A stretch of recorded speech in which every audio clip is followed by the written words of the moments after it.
Hey Aries, let's talk about what this upcoming eclipse cycle, March, full moon cycle has in store for you. And so this is a huge one for you, Aries. This is the year of the Aries. Aries in your opposing sign of Libra. Not only do we have, of course, the equinox that always falls right there in your sign, right? At March 19th, March 20th. This year it's on March 19th. Which is the astrological new year. That's the beginning of the new year. So it's the new cycle. That's where you, Aries, shine. You are the first sign of the zodiac. You represent that power of moving forward and having the courage to get that fire under your feet and make things happen. It's not just about saying, it's about doing with Aries, right? And so here we have this energy where, yes, we have the equinox. We also have the full moon that's going to be happening, but it's not just a full moon, right? This is the Libra full moon. This is the first eclipse of the year. And to have that where it's your amazing fiery warrior sun shining a light on all of the balance in our lives that this Libra equinox, or not equinox, but eclipse brings. This is the first one of the year. This is the beginning of the eclipse cycle. And so this is huge for you. This is huge for you, right? Because we have these new beginnings that are pushing to come through.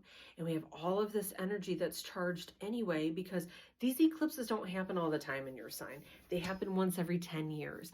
And this is the year where they're happening for you. They started last year, so you got a preview of what needs to be let go of in order for you to move into the life that's true and authentic to you, where these new beginnings are trying to come in. And for you, this is actualization and realization of who you are. And this really comes to light if you haven't seen it, which I know you've already been seeing it anyway over the past year, but it's especially coming through at the time of this full moon that happens on March 25th. The shining light of the full moon always shows the cracks and crevices in the moon where all the things are hidden.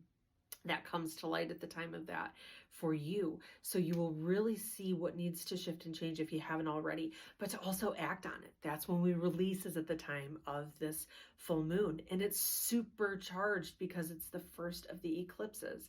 That's where we let go of what we need to bring in these new beginnings.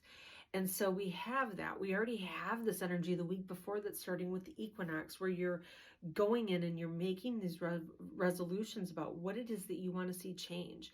And a lot of it's going to be over here with the relationship, right? Not only are we working on letting go of what doesn't work for you anymore and what's not authentic to you anymore, on the opposite side, we've got your relationship house. So you're looking for balance and fairness in all relationships. And so I see this as a time frame where maybe it's about letting go of old belief systems in these relationships. Maybe you're trying to find somebody. This would be a year having that power of the eclipses in this area where it hasn't been for 10 years to really bring in new energy into that romance sector for you, for the relationships, bringing that soulmate type of relationship in and strengthening existing relationships if you're already in one. That's the power of it.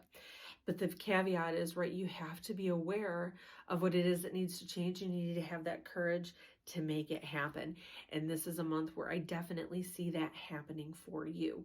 This sets the tone for the remainder of the year too.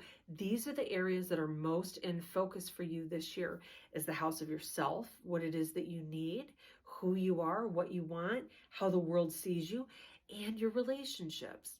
So this is where it comes to light under the power of the energy of the equinox and the eclipse and the full moon. So this is a video that I think that you can keep coming back to throughout the year, and know that if you're having a lot of issues coming up in these areas, keep looking at them, because there is a lot of insight in repetition. And if you're having repetitive thoughts, repetitive cycles, these are going to be giving you the answers that you're looking for, that you've been sending out to the universe, right, for direction and for guidance. So everybody keep an eye out of what's happening on March 19th, March 25th, the couple weeks leading up to, the couple weeks after, and you'll get the insight that you need to make the changes you're looking for. All right, Aries. Keep it going for the year. Keep fighting. Keep looking for what's best for you and fairness in relationships. And I think it's going to be a wonderful new year.